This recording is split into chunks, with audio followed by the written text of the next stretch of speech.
Hi guys, welcome back to my channel. So if you are new here, I'm Suzie and I create contents about work from home, productivity, and self-development. So if you like this kind of topic, don't forget to subscribe to my channel and hit the bell button down below. So just a quick update, if you are following me on my IG account, then you probably know that I flew here in Japan together with my mom kasi manganganak na yung twin sister ko. So yeah, all my videos right now and the coming videos will be taken from here. So there's a little bit of changes sa background and sa format ng mga videos ko. But still, I'm going to give contents, tutorials, tips and tricks about work from home and other stuff that you might like. So most of you are asking me on how did I get a Japan visa since I'm a freelancer. So I hear you guys and yeah, this video is for you. Hope you like it. But before we dive in, I would like to share with you the things that we did yesterday. So check this out.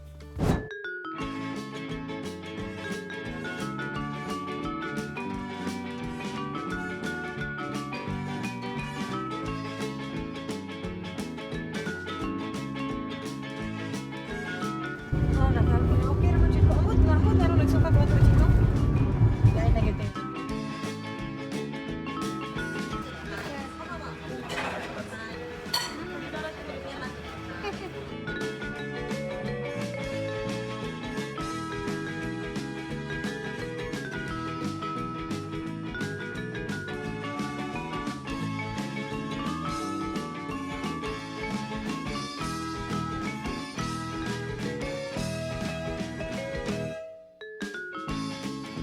So hope you enjoy that guys. So let's dive in.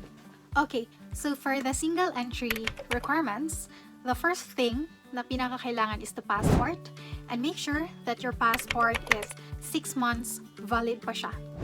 The next one is the visa application form. So you can download it here. I will put a link down below na pwede ka maka-download sa visa application form and you should fill this out using a black pen. And kailangan na wala kang blanks na ilagay or dapat sa lahat ng mga entries may answer talaga. Kung hindi siya applicable, you put NA or not applicable. Dapat wala ka talagang blank lang.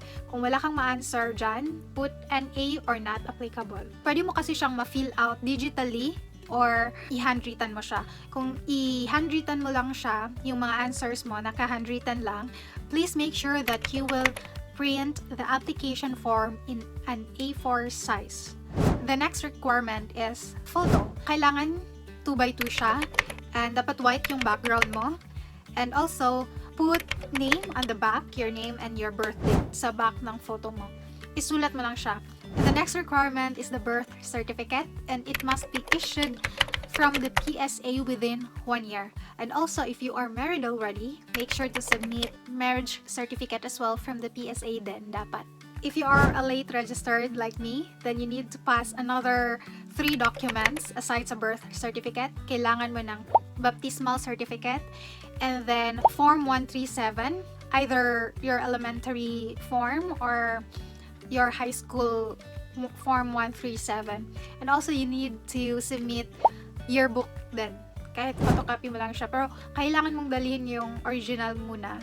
Tapos, ipakita mo yung original na yearbook and then, photocopy na lang yung yearbook mo. And the next one is daily schedule in Japan or yung itinerary nyo every day. So, may format din siya na dapat nasundin. Like, first column, it's date. The second column is your activity on that day. And then the contact number, next column, and then the next column would be the accommodation. So, I will put a link down below for the template or the format of the itinerary na kailangan yung isubmit as well. The next requirement is the bank certificate. The validity of the bank cert is 3 months from the date of issue. So, take note of that. So, the next requirement is the ITR. So, ito yung kadalasang problema ng mga freelancers kasi most of us don't have BIR. Hindi tayo naka-register sa BIR. So, I would really highly recommend na mag-register kayo sa BIR para makakuha kayo ng ITR. And in that case, it would be easier for you to file annual income tax return. You just need to download the form 1701A sa BIR website. And then, there's an instruction there. You can ask a friend or a bookkeeper to ask kung paano i-fill out yung 1701A, and that's very simple. And I know na makakaya nyo din yan. And if you are also a business owner and naka-register na yung business niyo, it would be easier as well, since you will just submit the business registration from the DTI and the company's ITR as well. That's it. Before we move on to the multiple entry visa requirements, check this out.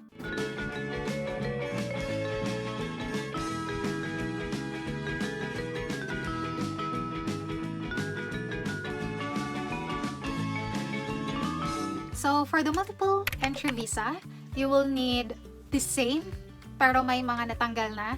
You will still need the Philippine passport. You will need the photo, 2x2 din. Dapat sulatan nyo din ang name at the back and your birth date. You also need a visa application form. And the same din na kailangan nyo ng bank cert. Kailangan nyo din ng itinerary, yung daily schedule nyo sa Japan. Kailangan nyo din yon. Kailangan nyo din ng income tax return, as what I have discussed for the single entry. Just basically the same. Ang nagkaiba lang is that hindi nyo na kailangan ng birth certificate if ever nakapunta na kayo ng Japan and you are applying now for multiple entry visa. Pero pag hindi pa kayo nakapunta ng Japan and magmo-multiple entry kayo, you still need to pass or submit birth certificate. Kasi mostly na na-approve for multiple visa is yung nakapunta na before. So, that's my tip as well, na mas maganda if first time mong pumunta, single lang muna yung i-apply nyo. And then, if it's pangalawa na or pangatlo, mas malaki yung chance na ma-approve kayo for multiple entry visa if hindi na first time pumunta ng Japan. And nadagdag lang for multiple entry visa requirements is that kailangan nyo mag-submit ng letter of request for multiple entry visa. Gagawa lang kayo ng letter why you are asking or applying for a multiple visa entry. As for me, nilagay ko na I will be visiting more often kasi gusto ko yung weather, yung gusto kong bumalik-balik because I love Japan itself. Yung very simple explanation lang why I love Japan, why I love to travel more here in Japan. So, a simple letter like that, and that would be okay. And also, another tip as well, dapat yung bank cert mo, yung money mo sa bank cert, magdepende yan kung how many days yung ma-approve sa'yo sa multiple visa. The more na mas malaki-laki yung money mo sa bank cert mo na isa-submit, mas longer yung days na pwede ka magstay in Japan, and yung validity din ng visa mo is longer din. Quick few tips lang when you are going to apply visa for Japan. Print the application form on an A4 size. Make sure that you use black pen. And then, dapat walang blanco na mga entries or mga fields. If wala kayong masulat, not applicable or NA. And also, dapat walang erasure. And kung fill out nyo siya digitally, make sure na ang print nyo is black lang talaga siya. So, for the bank certificate, mas okay yung malaki-laki yung amount kasi doon nagbabase kung i-approve ba nila yung multiple entry mo at kung gaano katagal yung validity and yung gaano katagal yung stay mo doon sa Japan. And also, kung mag-a-apply man kayo ng Japan visa, I would highly recommend na mag-apply na lang kayo direct doon sa mga accredited na mga travel agencies. I will put the link down below kung saan nakalist lahat yung mga accredited nila na mga agencies na pwede kayong doon directly mag-apply. And yeah, hope this video guys helps you, especially yung mga nagtatanong sa akin. And for my next video, I will be discussing more about the technicals and how to start working from home, like really giving you a tutorial on how to do this and how to do that and how to use this, yung mga ganon. More on for VA. Lahat ng mga softwares, paano to gamitin, paano mag-start, yung mga ganon, paano gumawa nito, paano gumawa niyan. So, don't forget guys to join my Facebook group, I'm Ready to Boss Up by BritxSui. So for the purpose of that Facebook group that I created, is that's really mainly for newbies and aspiring freelancers. Doon, makaka-learn kayo ng mga techniques on how to get clients, and makaka-learn din kayo sa mga experienced VA na, and makakakaroon kayo ng accountability body with a newbie and aspiring freelancers as well like you. And para makita ko yung mga output nyo and ma-check ko kung ano pang kailangan i-improve or kung okay na ba yun. So, that Facebook group serves as a platform where we can connect each other and I can check your outputs, kung okay na ba, kung meron kayong mga questions, maka-ask kayo doon sa akin personally, and you can attach there your sample work. And I will also post job vacancies doon para maka-apply din kayo. So, hope to see you inside our Facebook group. And yeah, I'm excited to see you in my next one. Bye!